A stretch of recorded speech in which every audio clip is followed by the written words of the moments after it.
Well, thank you, Janine, for inviting me. And thank you to everyone who's kind of here tonight to just discuss work. I'm just going to do a PowerPoint presentation, and feel free to jump in. I'm going to be very relaxed and flexible. So am going to show some of the images as well as talk about some past work that's led up to where I am now. So I'm going to go ahead here and show or share screen. And I've been on Zoom all day. I'll just tell you, I just got out of like several classes. So if I start to lose it, just pull me back in. It's been a long day on Zoom. Okay, so let me get up here and share this. So it's like funny to hear people when they say I got my doctorate, because it's so still rare in the art world to get a doctorate in studio art, right? Right. I decided to do this because I was teaching, I was in academics, I had done all these kind of masters, and I really realized my own practice is really around being around other academic artists particularly, and just kind of thinking about my content, thinking about ideas and how that comes into my visual work. And so I found this program through Trans Art Institute that was a doctorate in creative practice. And I then soon found out that if you're in the UK, in Canada, or in Australia, that you need a doctorate to teach, which we don't do in the States. A master's and MFA is fine. So it just was something that really resonated with me. So I pursued it. And I actually just like joke, like I said, before some of you came in, I was saying, I make people in my house, my 16-year-old son and my partner, I make them call me Dr. Professor. Because for the past few years, I've been pursuing this doctorate, which took about 3.5 years. And then I also went up for promotion for professor. So it's just a little joke we have here. I like it because it made me focus on my work again. I'm a mother, so I kind of got pulled out a little bit during the younger years. And I really like that it was able to bring in a richness to the content. And I'm going to start with this project, which is the Situated Becomings, because that's the work that kind of is the culmination of the doctoral research. So I'm just going to show a couple slides here. This is the gallery I actually work with in Boston. It's the Kingston Gallery.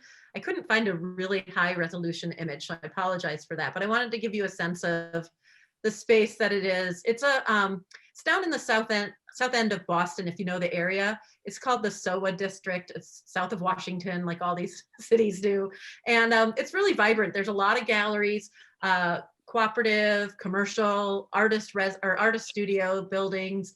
And they do this First Fridays. This is part of the First Fridays where people walk around and mingle. This is pre-COVID, this shot. It's coming back a little bit now. So and this is the inside of the space. I did a big show there in 2019. So the beginning of the end of this body of work. I was kind of working on it for a long time. And Situated Becomings was the title. I'm going to try and describe it in a way that doesn't sound like my doctoral dissertation, because I've written a lot about it. I wrote an entire book on it.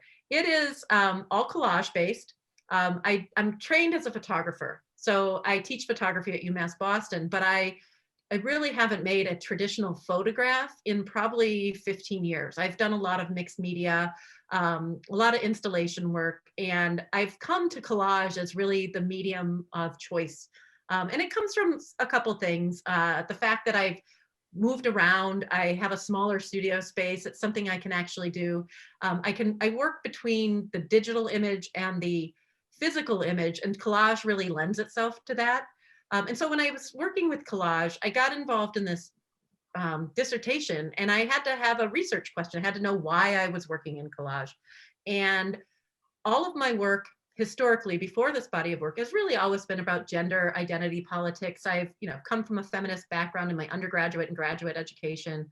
And I really wanted to bring that kind of, I guess, inquiry into the body and into the work that I'm doing in this collage work.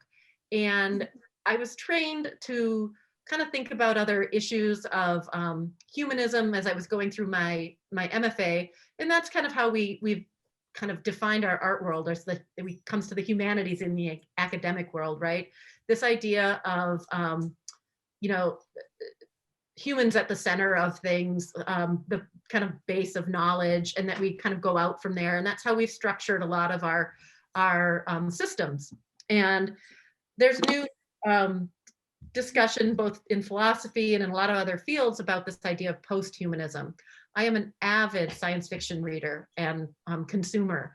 And so I also started a private science fiction practice.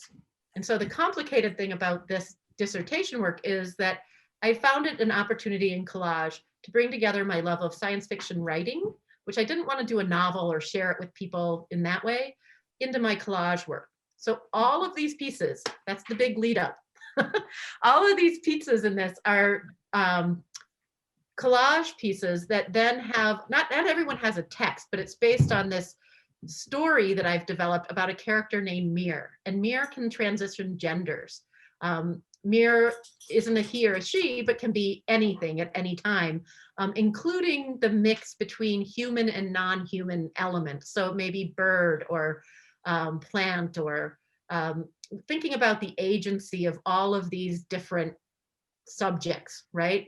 Posthumanism kind of extends subjectivity to other than human beings. And so my question in this dissertation was, how can collage kind of get at that? How can we show these transformations? How can we talk about gender in a larger discourse in a way? And so this is the work. They're very intuitive. I'll show you a close-up here. This is from my writing. So I would pull out snippets, and this just says, her eyes were focused on something else, something that had infinite more appeal than a world of darkness. She could see possibilities spiraling in every direction as they forged a path into the unknown. She could see love and laughter and happiness, hope blazing in refulgent glory. So little pieces kind of come out into the piece. Whether that's Mir or not is kind of left to the viewer, and whether you see characters or not, and whether you see, I guess, the figure here with the flower and the arms, is whether you see that as a subject, right? So I'm just asking these questions through the work.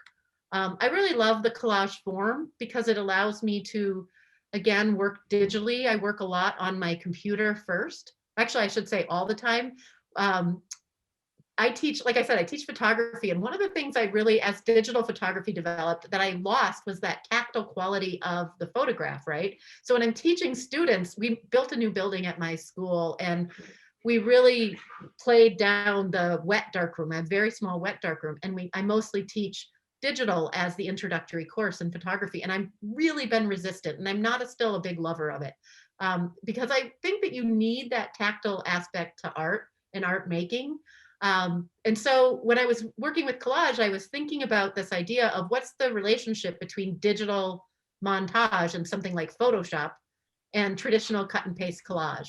And so for me, I'll kind of zoom in, you can read the text while I'm talking, but for me, that is, I work digitally, I set it up all digitally, and then I go back and print things.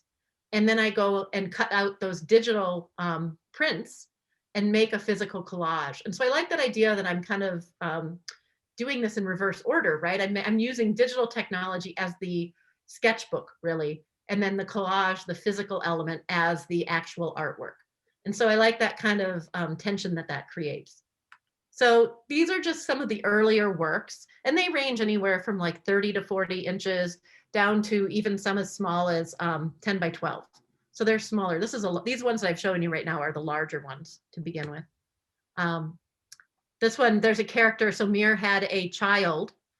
And again, so Mir doesn't have a gender. So it's always for me in my private writing practice, how do I work out that somebody had a child, right? Like, is it how we do traditionally with male and female, like these are all the questions in my writing I go through, but it doesn't ever answer it because they're just snippets.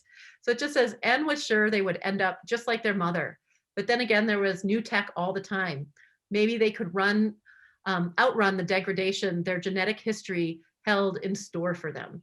And so it's questioning a lot of like, is this the right path? Should we think about altering genetics? Should we, what is that moral kind of line there? And so a lot of the writing kind of gets into that. A lot of the imagery does as well, whether like this is one of my, this one I kept, I've sold several of these, but this one is one of my favorites. And it's really 13 by 19 inches. And I just call it backbend. And I like that that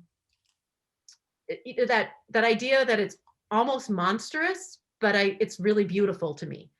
There's a tension in the back bend, the way that it sits with her. She's like, I say it's a she in this case, on her finger. And I always say it's she because I always see the high heels, and I give it that.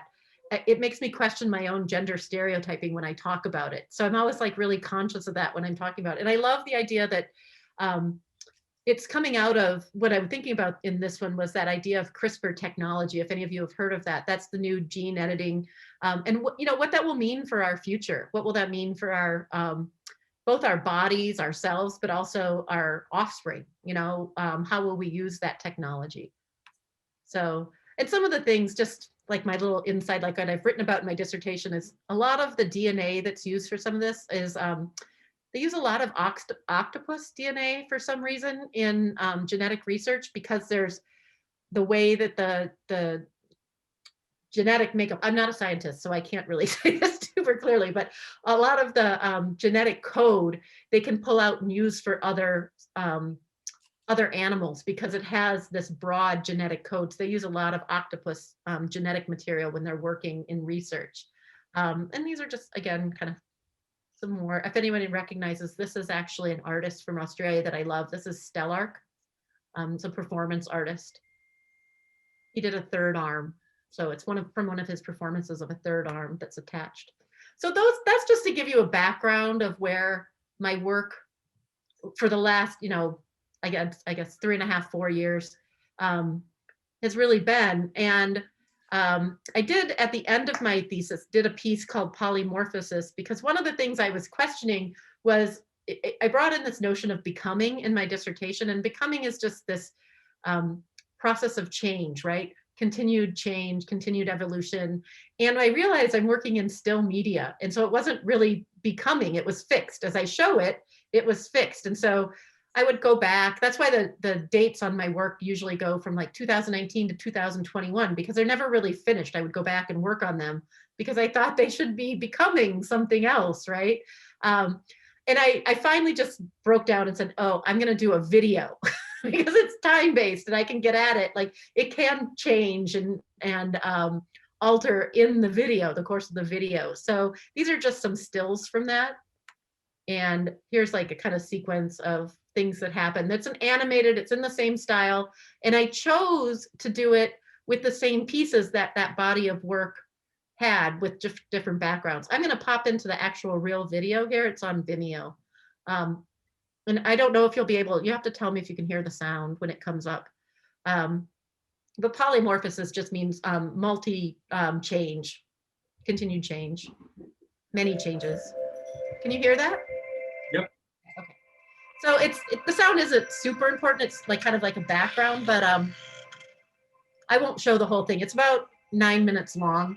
But the style of the animation was really important to me, that it pay homage to this idea of collage, to the 2D collage. So when I show the 2D work, a lot of times I will show this video with it as well. Because I think it gives a bigger understanding of what's happening, how things are changing, how they're being constructed. And it's very, I guess, didactic, the idea of putting things together, right? Collage is a form of fragments that are being all brought together to change the meaning. And so in the video, I'm really literal about that. So I'm making these new bodies and new forms that come about. I'll tell you, this video is actually going to be screened in Denver, I think in 2 months. It's called the Denver Underground Film Festival. So this is short video as part of that. And I put in some of the text, again, to pay homage to where it's coming from, that kind of private science fiction practice. So there's a lot of science images, a lot of little things going on.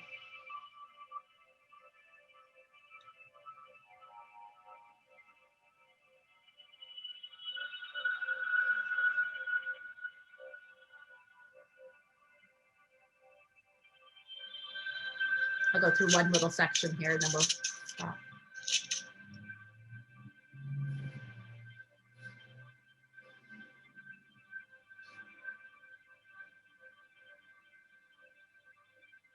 Okay, so that's just the kind of culminating piece of that situated becomings. I think of it as a whole body of work. So the video really emerging out of those 2D collage works. Similar aesthetic, similar way of making the work.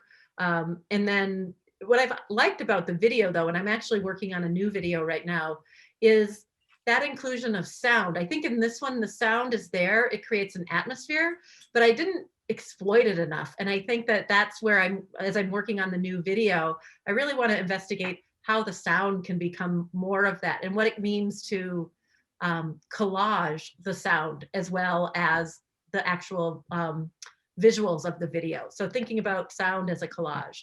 So that's kind of that body of work. Oops, I need to get back to my PowerPoint here. So as we all know, COVID happened, right? We were all home for a long while. And I won't make you read all of this. I just kind of put this up here to remind myself. I didn't do a lot of work. I'll be honest. I'm not one of those really jealous of artists who will tell me that, oh, I was home and I had all this time. So I spent it all in my studio. I made all this new work. And I didn't have that reaction to the pandemic. I think I shut down for a while. I dealt with a lot of the kind of social stuff. Because I have a 16-year-old, I dealt with all his social stuff and his emotions. And I felt like really disconnected from my art making. And so this right here is the next works were just things I started making small collages. I had finished my dissertation. I didn't know where my work was going to go from there because I felt like I did it all, said it all. And I just decided I'd make these collages. And I loosely refer to them as COVID collages because that's kind of where they came from, is this time. And I slowly started getting back into the studio. It was this real kind of pulling of teeth that I made myself go in and work on something. I'm not even going to show you the first 4 or 5 that were like, I wouldn't show to anybody. I wouldn't make anybody look at them. And then I started slowly, oh, this is interesting. I like this. So it kind of evolved out of this earlier series, the Situated Becoming series. The thing I want you to kind of, for me in this statement is, this idea that science and art are my 2 main interests. I see them kind of combined in imaginative ways. And that's what collage does for me. It allows me to bring them together, as well as this private writing practice that I have. Genetic manipulation offered or afforded by CRISPR technologies and our developing sense of the agency of all non-human beings. So, our attachments, our connection to the planet, to animals, to our environment, it's become very important to me. Nature and technology have much to teach us, and they're venues for our expanded sense of humanity. So my work is just starting, this new work is starting to scratch that surface. I don't know exactly where it's going to go, but a couple things happened, and I'll kind of pull up. I had we have a project space gallery. So I had a small show at Kingston recently, and I don't know how many people I counted, like maybe 50 people were able to come in when they lifted some restrictions, and it was very controlled. We let like 3 people in the gallery at a time and things like that. So it's, it was nice to show the work because it made me kind of think about finalizing it a little bit. You'll see, this is your installation shots to kind of give you a sense of what the work looks like framed and on the wall. And the biggest change is obviously these things are circular, a lot of them, not all of them, but most of them became circular. And I got really interested in this idea of the circular image. This is one of the early ones. The one that I really liked wasn't in the show, but I'll show you. That's kind of like one of my earlier COVID collages, just kind of leftover materials from my last body of work. I still was interested in this idea of the figure, so I kind of kept that in a couple of these. These I don't have anymore, but they kind of get at these ideas of the mixing of the human form and the plant-based form or the animal form. So Margaret, yeah. So the circular idea, is that almost like a petri dish where you could be mixing things, or? That's interesting that you asked that, because it's, it's funny. I think of them as like microscopes. That's how I was thinking of them, like they're lenses, like I'm looking through it. And I had this show, and a bunch of local photographers came, and they're like, oh, like a photographic lens. And I teach photography. It didn't even cross my mind, right? I was like, yes, I like that it could be it could be, you know, either macro, like close up, or like a petri dish, small, like looking at it, but it also could be like, you know, a zoom lens, an extended lens that kind of looks further away. And so there's this nice relationship to that. And that's, I think what it is I'm thinking about petri dishes. I'm thinking about all those science opticals, right? The optics of it all. And photography is a part of all that. You know, I mean, there's a huge area of biomedical photography. And so I didn't ask myself any deep questions about this work when I was first creating it. I'm starting to, as you said, like as you asked those questions, I'm starting to understand it a little bit more, and I'm continuing my work with the circular theme. I think all the work right now, it's a little bit smaller. I don't know if you can see if I hold this up. This isn't a picture, but it's a watercolor paper, and it's a 10-inch square, I mean a 10-inch circle. So I've been working on a 10-inch circle right now. These are bigger. These are about 22 inches, and they're on like a wood base. And so they, you know, I'm allowing myself just to really be more, I guess, relational, you know, like think about, you know, the objects that I have, what I've cut out, how they fit in the circle. And they're, for me, they're a way, they're sketches, they're drawings. And I don't have this overarching, like, I'm not writing a dissertation anymore. I don't have to like have an idea or a justification for every little thing that I put down. But for me, they really bring together a lot of the ideas of the earlier work in a way that's new. Because it's really, I think the circle for me really focuses the work, and I hope it does that for the viewer as well. You know, I like that this one's a little bit more, less dense. And so it feels very specific, that moment of injection. And and again, these came during the time of COVID. So it's really, I think that's like that relationship to what's going on is interesting to me, at least. And, you know, how people are feeling about all of that. I think a lot of my anxieties come out in this as well, about a lot of the science and everything involved. So this is like the newest work. I literally was just, I'm taking 2 of these down to Rhode Island to another show tomorrow that are included in a big group show down there. But that's all I have really to share with you today. Oh, I did want to show one more thing before I do this. This is my information. I'll come back to this. Let me get out of the show here. Because I think it's important, I still do these circular ones in a similar way. This is a work in progress. And just so people understand my process. So a lot of what I'm doing is working in Photoshop with layers.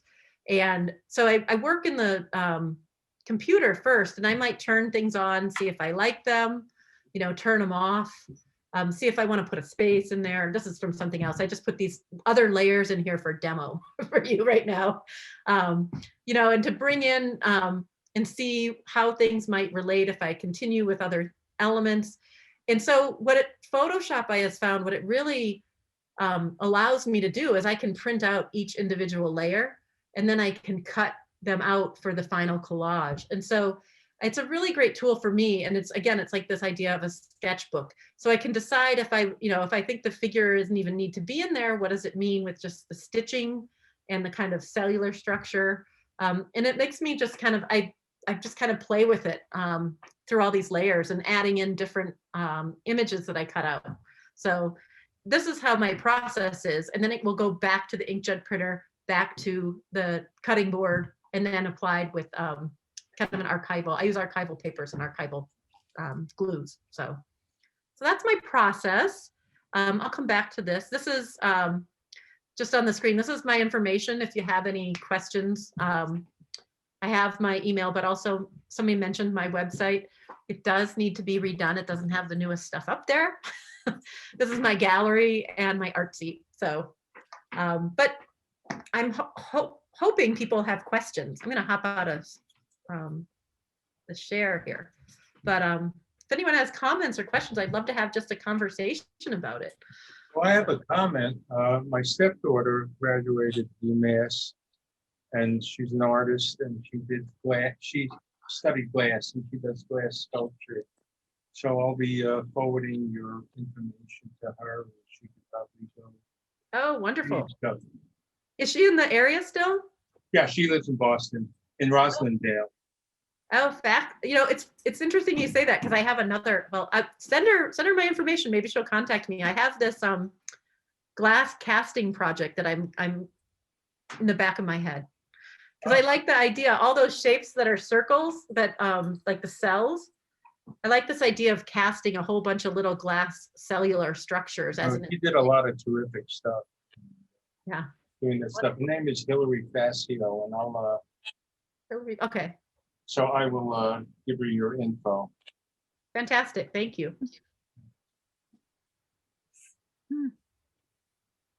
So Margaret, we have Jane who also does collage, but one question I have, because I've started doing collages, do you specifically print out on different papers because of the texture of the paper and how it glues or adheres to the base? Yeah, especially in the situated becomings works, there's a lot of like different acetate papers, so they're transparent. That goes over because, and when I'm doing that in Photoshop, you can obviously make things transparent or opaque or change them. I do a lot of that in Photoshop, but then when I'm printing, I'm printing them out on many different surfaces. So I might print the figure form on, like a Hahnemühle or a different kind of art paper. I might print it on a really like low cost, like the lowest cost Epson like proof paper, and I might print it on an acetate based paper, so that then I can cut them all out and decide which one is the best for the surface, right? Because coming back to that idea of the tactile materiality of a collage, it's you see that differently when you actually are looking at papers than you would on a digital image, right? A digital montage. And so I really like that idea of, like you said, the different textures of the paper. Some of them have a little bit more fiber in them. Some of them are glossy. So I print on a lot of different surfaces. I have a very extensive and expensive paper collection with my printer. So I go through a lot of ink too. So you use an inkjet printer, I do. which it's beautiful, beautiful colors and everything, but you don't have any trouble with water media, like glues, for example, mussing up the images? Yeah, I think I've used papers that have enough weight to them that I haven't had that problem. Like when if I've tried to use like I was really interested in this idea of just like copy paper, right? Like, cause it's really, I can wrinkle it all up, and I like that it has that kind of, I don't know, everyday use look to it. But when I print on it, you're right, the glues on it it's so thin that the glue would start to have like these spots. Yeah, so that I just have to be really careful with the papers. Yeah, so you never put anything over your pieces? So they like to seal it or like glue it over? Yeah, I don't, because I don't know if I can show that, but I don't even glue all the edges down. No. So like That's the part leg of the might piece. the leg actually might curl out a little bit with the humidity, and so it creates this shadow. I'm interested in as like a shallow relief. Right? So in some of them, there's like 10 layers of paper and then not all the edges. And so they create this kind of depth that you only see in real life. It's hard to see it on a screen. So. Yeah, I looked at your website, and I mean, you can't tell whether they're completely flat or there's some three-dimensionality to them. Yeah, it's funny. I've hired, because I am a photographer and I teach photography, and I've used all the equipment at UMass Boston. And then I hired a photographer to get better images, and I can't get that translated very well, right? Like it's driving me nuts that you can't see all of the shadow, and asking people with maybe different sense of lighting to get it. But yeah, it doesn't translate that well. So. You have a problem with the ink fading? I don't. I used to teach at RIT in upstate New York. And I have a friend who's still there, and they're in the photographic sciences, right? And so they actually have these big rooms where they take all the different technology, all the inks and all of that in all forms of photography, and they take inkjet prints and they test with all the different kind of climate things that they go through. And so I just asked them, I said, what's the best printer and the best ink? And their studies came out with the it's the ultrachrome inks that Epson, and they last, they're fairly, like, I guess now we would call them archival under what the art rules are. They haven't had any fading at this point. So I use that too, because I have 2 Epsons here that I work. yeah, Epson has a lot of different levels of inks. So if you're ever thinking about, I mean, I don't really worry too much about the archival aspect, but I try to think about glues and papers and things sometimes. But the ultrachrome inks are the ones they recommended. Yeah. So. I have 2 questions, maybe. Hello. Hi, Barbara. The last group of things, the circles with the and then most of them had a white background, and maybe that's just what you're addressing, that I'm not seeing the layers. I didn't know, because it looked like there was just a couple of image things and maybe more pencil. And now I'm wondering if all of those were cut pieces, you know. And my other question is, you show, I guess, in the book, are they a narrative? Is there a narrative story? There's not. You mean the earlier where I'm talking about my science fiction? No, the latter ones, these. Yeah. Okay. Are Yeah. they connected in any way, or?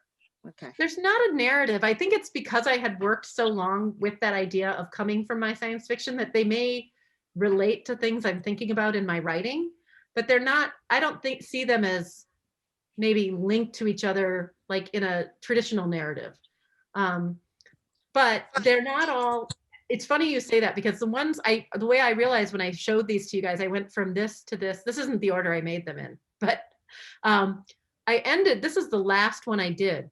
And I got really attached to this idea of the white space behind them, right? It's really only 1, 2, 3, 4, 5, 6. There's 7 elements in this that are cut and then glued together. And I started realizing in the newer work on the smaller circles, I'm using less and less fragments in a lot more negative space. And again, I can't, because it's such new work, it's hard for me to articulate maybe why I'm interested in that. Because this is actually the first one I did. And you can see there's a lot more, all of these are individually cut out. There's actually wires underneath this that are cut out. The figure is all the way underneath this. So there's several layers that happen. And I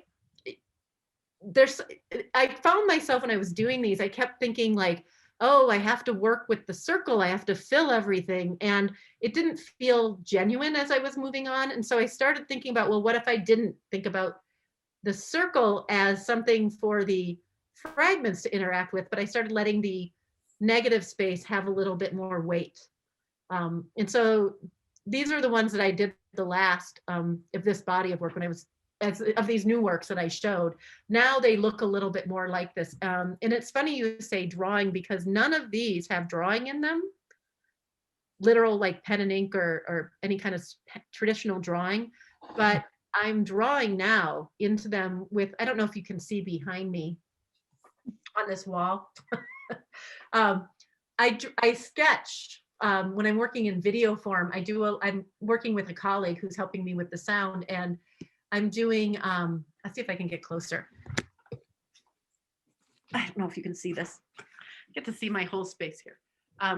But I sketch like these, I think of them as cells for the video.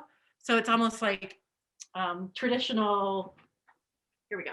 Like, I don't know if you can, I'm trying to see what I'm showing you and not knock myself over.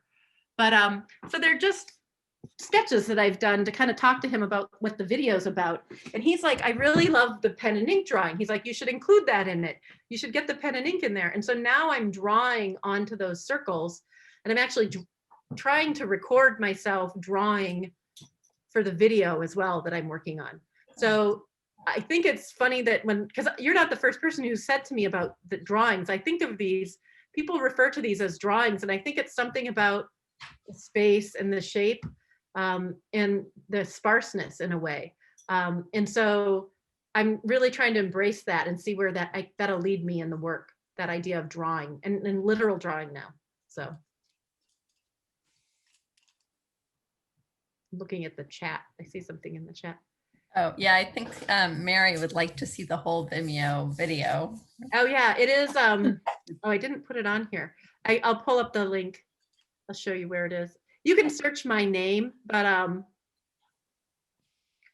it's Vimeo. It's this number. I'll put it in the chat.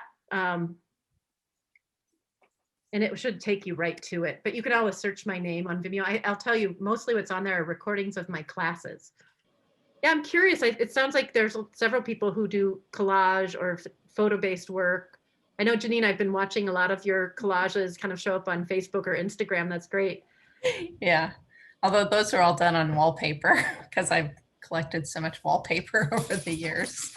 I think that's interesting. I mean, that's kind of what I love about collage, right? Is that the idea of repurposing things and drawing in, like pulling in the things that you visually respond to in the world and finding a way to create something new out of them. You know, it's this whole idea of, I always think of it, I tell my students, I think about this idea of the third term in literary, critical, literary theory, I guess. It's called the third term, is where you take one thing and another thing and you bring them together and you get a new idea, right? And so collage is very much that. You're taking one image and another and you put them together, you're creating a new idea with, you know, a visual narrative or visual idea. So yeah. Yep. Well, we have Jane who does collage, and then Barbara, you do photo collage, correct? Kind of, with the dolls. Different background. Well, maybe. Yeah. I guess I don't think of it as collage, but that's okay. Yeah.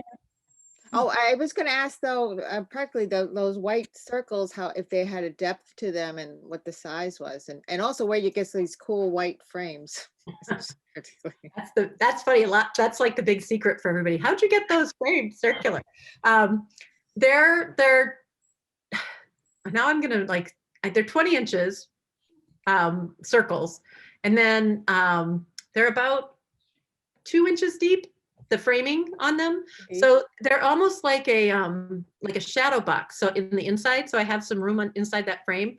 And I actually did get a quote to get them, you know, custom framed when I was doing this show. And it was like, I don't know, $800 a frame to frame a circle frame that size with that depth. And I was just like, that's not gonna happen. I stumbled across these clocks at Target, right? And so I took the clocks apart. They were $30 clocks, took them apart, and I took all the guts out and I used them as my frame. I painted them and used them as my frame. So it's great to have glass in them, like good glass. So perfect. I always need to keep an eye out when you're at Target. I know. Target and IKEA. Yeah, exactly. So Does anybody else have any questions for Margaret? now, could I ask a question? Do you all, when you're allowed to, do you physically get together in the same space? And is there a space that you call your own? Mm-hmm. Well, yeah. So Westport has the Westport Country Playhouse, and they have a rehearsal barn that our collective is able to use for its meetings. And we haven't been able to use it because of COVID, but I think they're loosening up restrictions in Connecticut starting May 19th. So hopefully in the next month or so, we'll be able to meet.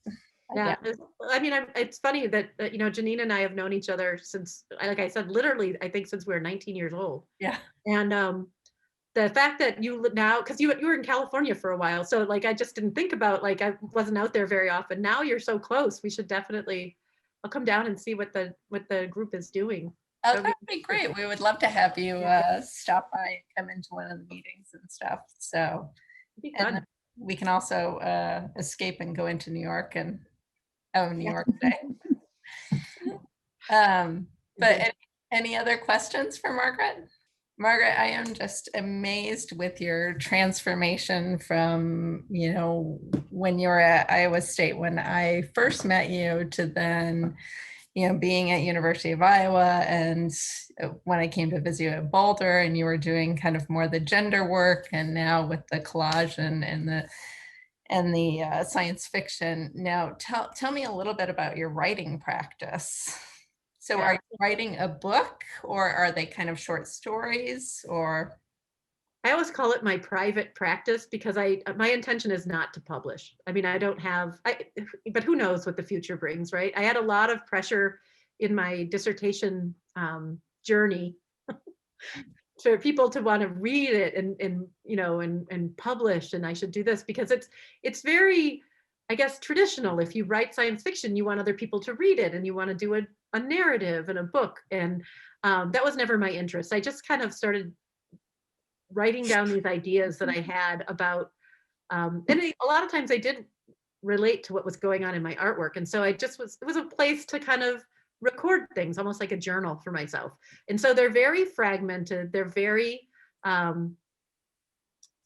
like not linear. So although the same character, this character Mir kind of emerged and comes up all the time, I think it came out of, like you said, my work on gender and things like, I just was kind of, I was like asking questions like, what would it mean if you could not have fixed gender, if it would change? How would that look? And so my writing was the easiest way for me to address that question.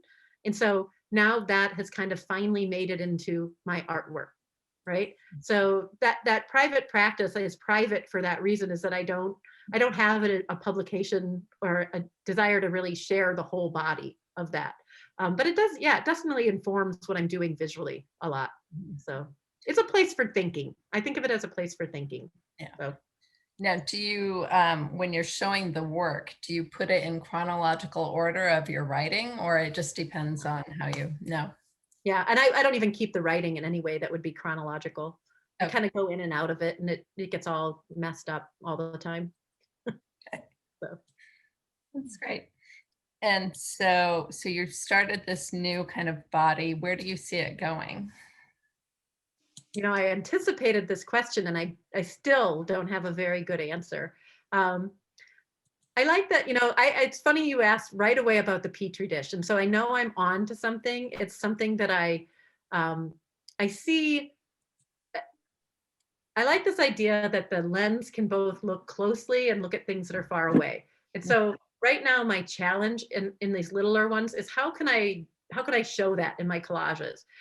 How does it, when I look at sometimes these new images that are coming in from Mars, right? So when you look at the images from Mars, sometimes when I'm looking at the texture of the landscape of Mars, I think of these fabrics that I've seen, these kind of beautiful textiles. And I'm like, it's going to have to be metaphor, right? It's going to have to be that relationship between the visual that somehow speaks to something smaller and something larger.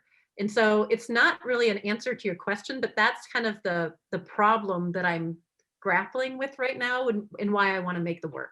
Like, I think that question of can I embrace both that macro and larger look, right? Deeper look. How will I answer that visually? I think that's what gets me interested, and it'll just keep me working and being in the studio. So. Now, do you see some of the collages becoming installations in and of themselves? You know what? I know it will have to, because this small group that I work with, that I met through TransArt, we're all over. One was in China until just recently, just moved back to Vancouver, Canada. Another one in Montreal, one is in New York, and myself. We show together, and we've taken on this exhibition in Florida, in Tallahassee, next year. And the person who wrote the proposal decided we were going to do these modular wall installations. So I don't know where I'm headed with that. I've just, like, what I like about the group is we push each other. And so I'm going to have this space that's going to be 10 foot by 15 feet to figure out how I could make my work in there. And one of the reasons we do this is that we all kind of work with issues of posthumanism, kind of this idea of the Anthropocene and what it means, like what we're doing with the planet. And so we want a conversation to start about our ideas. And so we picked a common, I guess, structure of this framing 10 by 15 frame on these walls. It's a very big space. It's like, if any of you have been to Mass MoCA, it's like a big room in Mass MoCA that we're going to be showing in. And so it's a beautiful opportunity. I'm very intimidated by it. actually don't know what I'm going to do. I've started. That's why I'm doing all these little circles, and I'm hoping all these little circles will somehow translate into a larger wall installation at some point. But I don't know yet. So I'm scared. I'm sure it'll pop into your mind all of a sudden and you'll be Yeah. I haven't worked big in a long time. I used to work very large, and now it's like I've moved away from it. I think the scale is really intimidating to me. So we'll see. Do you think that's because your studio space went from being larger to smaller, or just? No, yeah, you hit that's exactly it. I work, you know, since I've had my child, I've worked mostly at home. For a while I had a rented space, and I guess my work still was a little small because I was ducking in and out of my family responsibilities. But now my space is in my home, and I just don't have the wall space to look at something that's larger. So yeah. Now, will you borrow space, or is there space at the school where you can take a 10 by 15 foot wall and figure out? I will use the school. We have big studios there. So when I'm ready, when I finally have to put something up and look at it, and then hopefully it won't be like all bad and I'll be starting over. So does anybody else have any final comments, questions, or anything? I know we're nearing on the 6 o'clock mark, but Ooh, I do. I don't know if you can see me because my image went away, but it's Jane. And I just wanted to ask about hi, how are you? I enjoyed watching your video very much. And I wondered if you could tell us, I'm not in length, I guess, because we don't have a lot of time, but the process of putting it together. It's literally how I made the video. Yes, just a little bit. I'd love to know about it. Yeah, so I work in, it looks like, because I do all this stuff digitally, that I really know my way around digital software, but I don't. And so I know Premiere a little bit because when I started at UMass now 22 years ago, I was hired in to teach digital technologies, right? It was like 22 years ago. And at the time I knew a lot. I was doing, CD-ROMs, and I was doing Photoshop, and I could keep up. I found it very hard to keep up with all the software because it changes all the time. And you use a different software for different things. And all the Illustrator, all of that stuff, designing web pages. When I could move over to teaching just photography, I did that because that was my background. So that's a long answer to, I use Premiere. Okay. Premiere, and it's really, in a way, I use Photoshop and Premiere together. So I take those pieces that you see in my video, and I cut them out in Photoshop, and there's a way to save them without a background. I save them as a PNG file. Okay. So I don't get like a white background or a black background or anything like that. I just get empty space around it and whatever I've cut out. So I take those fragments then into Premiere, and I do mix in some live video that I've captured either off, I've appropriated it. I will be honest, I go to these science sites and I find stuff that I can record or download. And I do a lot with the sound that way as well. I there's a lot of free sound websites, and I just pull it down, and then I just mix it in Premiere. And a lot of the motions you saw as things are coming in, it's an 8 or 9 minute video, and it took me so long because I was doing it frame by frame.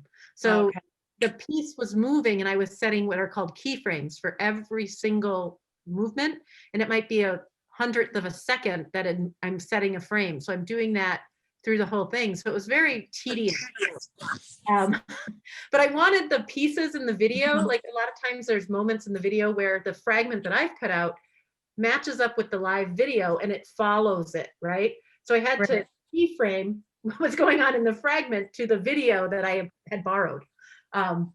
It's just that process. And I found it very, I guess, I don't know, soothing is the right word. It's tedious, but it also was really meditative. Like I just got into the thing of working. It reminded me a lot when I did kind of installation work in the way back, like 20 years ago, that I'd tie knots for like hours, and I'd have these pieces of knots. It felt very much like that process of doing something over and over and over again. So I liked that keyframing aspect of making the video. Thank you for explaining that. Yeah, you're welcome. I hope everybody had a sense of what I was saying. If you don't know video, you might not know what a keyframe is. So It sounds painstaking, just like the old cartoons of long ago, a lot of work. And it looks Yeah. like it. It was very well done. Thank you. I appreciate that. Mhm. So Margaret, have you submitted the video for other film festivals or anything? Just recently. So I sent it out. I actually showed it at a festival here in Boston, and my colleague's like, you should send this out. And I never think of myself as a video person. So I didn't do it for a while. And then I was like, oh, I should take him up on that, because he kept sending me links. I think he was trying to like kick me in that direction. And so I enrolled, kind of a subscriber, applied for a couple of those things, and I got in. So I'm like, oh, I'll keep doing this. So Good. yeah. I like the process. So that's why I'm making another one. I don't know if I'll ever finish it because it takes so long, but I like the process of making video. So That's great. And anyone else? All right. Well, Margaret, I know you've been on Zoom all day, so you are probably dying to get off of Zoom. So thank you for Good luck. joining us.